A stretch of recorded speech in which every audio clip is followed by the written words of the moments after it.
নমস্কাৰ, তোমালোকক মই জ্যামিতিৰ মৌলিক ধাৰণাসমূহ বুজাই দি আহিছোঁ। আজি মই বুজাই দিম চতুৰ্ভুজ। চাবা, চতুৰ্ভুজৰ ধাৰণা কোৱাড্ৰিলেটাৰেলছ।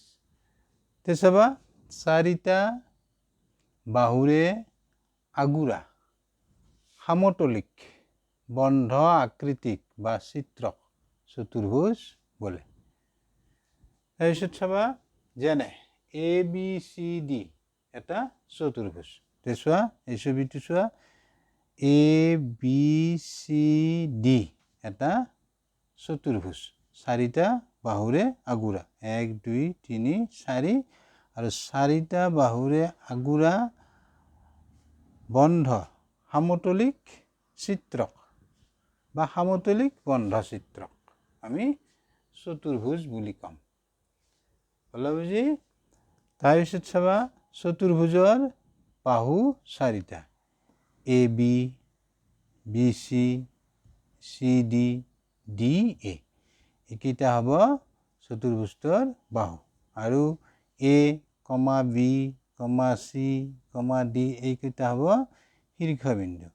তাৰপিছত কোণ চাৰিটা হ'ব, A কোণ, B কোণ, C কোণ, D কোণ। তাৰপিছত চাবা, সন্নিহিত বাহু AB আৰু BC এযোৰ সন্নিহিত বাহু। সন্নিহিত বাহু কাক বোলে?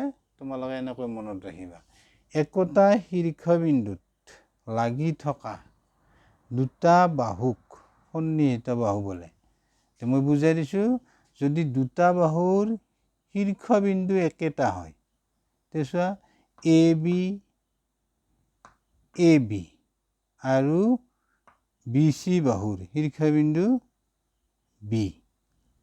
ইয়াতে চোৱা, AB আৰু BC এযোৰ সন্নিহিত বাহু। ইয়াতে চোৱা, B,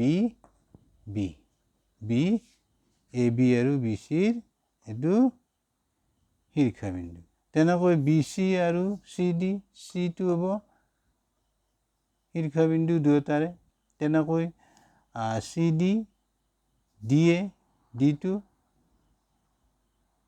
এযোৰ, CD আৰু DA এযোৰ সন্নিহিত বাহু।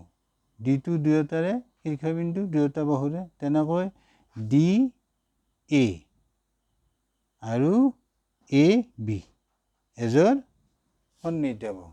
ইয়াতে মই দিছোঁ লিখি, একেদৰে BC, CD, CD, DA আৰু DA, AB এযোৰ সন্নিহিত বাহু। গতিকে এনেকৈ চতুৰ্ভুজৰ ধাৰণাটো মনত ৰাখিবা। Thank you, bye by.